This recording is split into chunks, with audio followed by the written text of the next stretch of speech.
Coucou tout le monde, j'ai changé de micro, j'espère que vous allez apprécier le nouveau son. J'espère quoi. N'hésitez pas à m'en dire un peu plus ce que vous en pensez. Pour fêter les 90 000 abonnés, je vais faire une vidéo sur les années 90, ou les années 90. Donc n'hésitez pas à vous abonner, et je pense que je ferai une nouvelle vidéo pour fêter chaque palier de 1000 abonnés jusqu'aux 100 000. J'ai vraiment hâte, vous pouvez pas savoir à quel point, c'est un truc de fou. Maintenant on va voir les années 1990 en 9 points. Numéro 1, l'automobile. Je commence par un truc assez peu sophistiqué, la voiture. La voiture, c'est un véhicule personnel qui s'est démocratisé à partir des années 60 dans les pays développés. Ce qui fait que dans les années 90, dans les pays développés, la voiture a rien révolutionné. Elle existait déjà et elle a continué à exister. Cependant, le design automobile a un peu évolué. En gros, on est passé de voitures carrées à des voitures rondes. C'est un peu simpliste, mais c'est ça. Exemple en image. On va commencer avec la marque Peugeot. La Peugeot 205 est commercialisée en 1983. Là, on est dans le style carré. C'est les années 1980, on est bien dans l'ambiance et tout. À la fin des années 1980, le design prend un nouveau virage vers l'arrondi. Mais ils vont tranquillement. Ici, on a la Peugeot 405 en 1987. Regardez un peu les phares, c'est un peu arrondi. En 1991, il y a la Peugeot 106, c'est le premier modèle Peugeot des années 1990.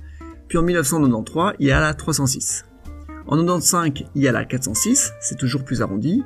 Et c'est une fois qu'on passe dans la seconde moitié de la décennie que ça va s'accentuer. En 96, la 106 est restylisée. En 97, c'est autour de la 306. En 98, la 205 est remplacée par la 206. En gros, entre la 106 et la 206, on voit une assez nette évolution. On passe de 1991 à 98. Cette évolution, bien sûr, elle fonctionne pour toutes les voitures. Avec Fiat, par exemple, on passe de la Fiat Uno phase 2 en 1989 à la Fiat Punto en 1993, puis à la Fiat Punto 2 en 1999. Pareil pour BMW, la série 3, dans les années 1980, puis en 1990 où elle est déjà pas mal lissée, puis en 98. Numéro 2, la téléphonie. Bon là pour le coup il s'est passé un truc. Les années 1990 ont apporté la téléphonie mobile, ou du moins sa démocratisation. En 90, personne ne savait ce que c'était un téléphone portable, et c'est presque impossible d'en voir dans des films, c'est un truc super rare. Alors j'ai eu l'occasion de tomber sur un téléphone portable dans un film tourné en 1990, film qui a été tourné entre avril et juin de la même année, mais à part ça c'est super rare. La première génération de réseaux de téléphonie mobile apparaît en 1981 dans les pays du nord de l'Europe, c'est ce qu'on appelle la 1G. Puis en décembre 91 apparaît la 2G en Finlande, c'est la norme dite GSM qui va devenir par la suite la norme mondiale. Donc avant les années 90, les réseaux de téléphonie mobile existaient, ils étaient très rares, ça concernait quelques villes, puis à partir du début des années 90, la norme GSM va s'implanter un peu partout dans le monde. À la fin des années 90, le GSM était devenu la norme mondiale et les réseaux concurrents ont disparu. Deux entreprises vont se faire un nom pendant cette décennie.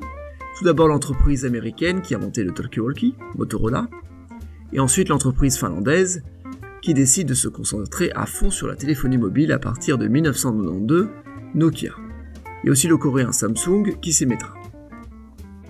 Avant la téléphonie mobile, il existait d'autres systèmes, la radio-messagerie par exemple, qui permet de recevoir un code chiffré sur un petit moniteur portable.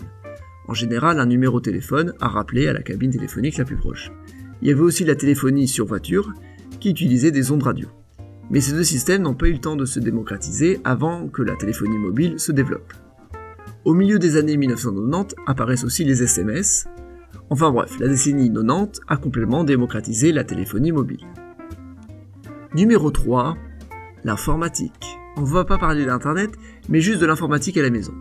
C'est clair que la décennie a fait parler d'elle.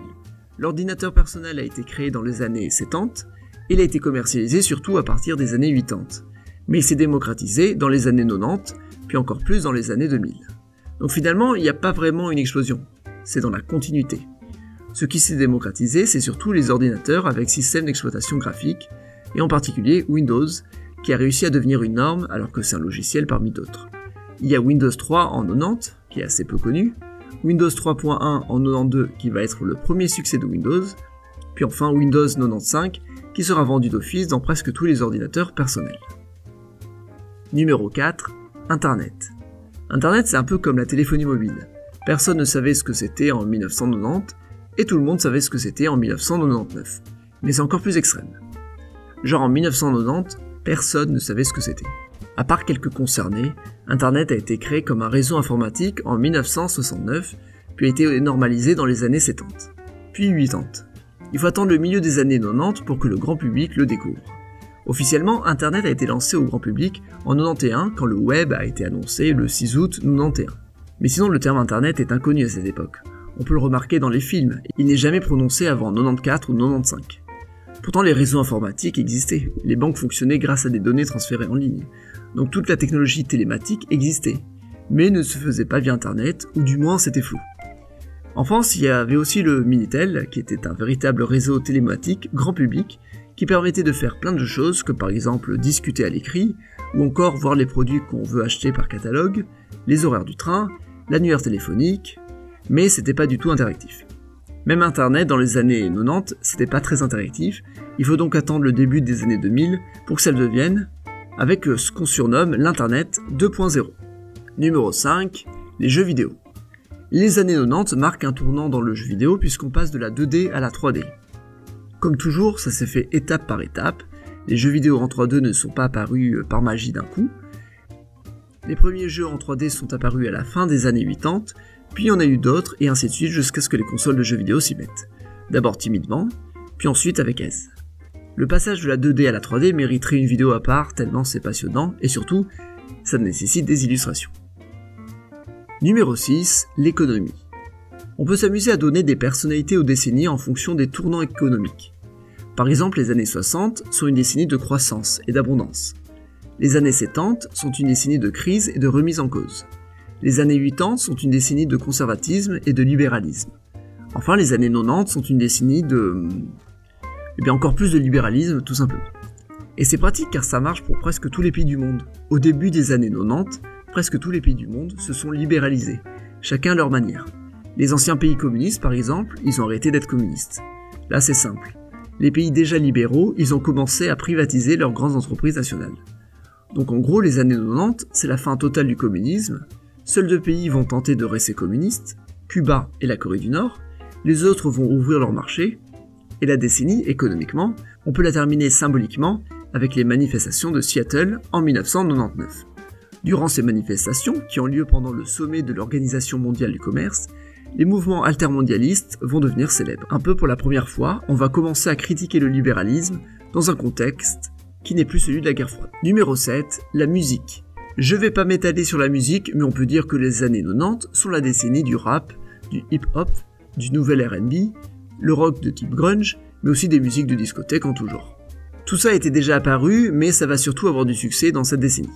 Pour le rap, par exemple, il serait né aux États-Unis à la fin des années 70, pour ensuite faire une apparition assez discrète dans les années 80, mais il deviendra une culture à part dans les années 90.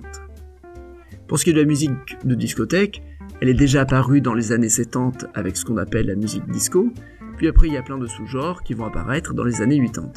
Par exemple la house music ou l'italo disco, qui laisseront place à d'autres genres comme la techno dance, eurodance, italo dance. Là encore, ça mériterait une vidéo à part pour bien voir l'évolution. Après, comme toujours, il y a le problème de droit d'auteur qui empêche de faire écouter des musiques, donc je passe au point suivant. Numéro 8, le supermarché. Les supermarchés n'ont pas été révolutionnés dans les années 90. Mais il y a un truc qui a tout chamboulé, c'est le code barre, et oui. Et surtout la machine à code barre. Le code barre existait déjà depuis les années 70, mais la machine qui sert à lire les codes barres automatiquement, elle arrivera qu'au milieu des années 90. Donc ça, vous pouvez le voir dans les films. Au début des années 90, on scanne pas les codes barres, puis après, on le fait, tout simplement. Ça a permis d'accélérer la file à la caisse et d'inciter les gens à acheter plus de produits. Youpi. Numéro 9, la télévision. Le dernier point que j'aborderai sera la télévision, car ça me concerne particulièrement. On est sur une chaîne YouTube, et la télévision, c'est un peu l'ancêtre des chaînes YouTube. Dans les années 90, il existait la télévision hertzienne, c'est-à-dire par onde radio, donc c'est la norme la plus courante. La télévision hertzienne existe depuis que la télévision existe. Plus tard est apparue la télévision par câble, surtout dans les années 70 et 80, en fonction des pays, et qui permettait de recevoir de nouvelles chaînes de télévision. Et puis il y a aussi la télévision directe par satellite, c'est-à-dire que le récepteur reçoit directement depuis le satellite. Et ça c'est surtout apparu à partir des années 80. Du coup, ces 3 technologies existaient déjà dans les années 80, mais elles vont se développer dans les années 90, permettant ensuite de créer des bouquets de chaînes de télévision. Le nombre de chaînes de télé va drastiquement augmenter dans la décennie, et ce dans tous les pays. Après, pour ce qui se concerne les anciens pays communistes, là, la télévision va se privatiser, Puis il faut se dire que le nombre de chaînes de télévision était assez minime dans ces pays. Souvent il n'y avait qu'une seule chaîne nationale, et ils vont donc découvrir la multiplicité des chaînes qui seront libres aussi. Conclusion. Oui, j'ai fait que 9 parties, car en fait les 90 000 abonnés. Du coup, chiffre 9 en France. Pour conclure, dans la décennie 90, il s'est passé des choses, et la chose la plus importante, c'est l'apparition d'Internet qui a révolutionné le monde. Mais c'est surtout dans les années 2000 qu'Internet va révolutionner la vie de tout le monde. L'autre point important, c'est la téléphonie mobile, qui va elle aussi révolutionner le monde. Mais à part ça, les années 90, il s'est pas passé non plus des trucs de fou. Certes, elles se situent juste après la fin de la guerre froide, et du coup elles ont permis l'arrivée de tous les changements politiques dans les pays concernés, fin du communisme, fin de l'apartheid, fin de je sais pas quoi, mais sinon à part ça, je trouve que c'est une décennie pas non plus de folie quoi. Je trouve les années 60 plus intéressantes, mais c'est mon point de vue. Allez, à la prochaine, et on met un pouce bleu. Ouais, vas-y.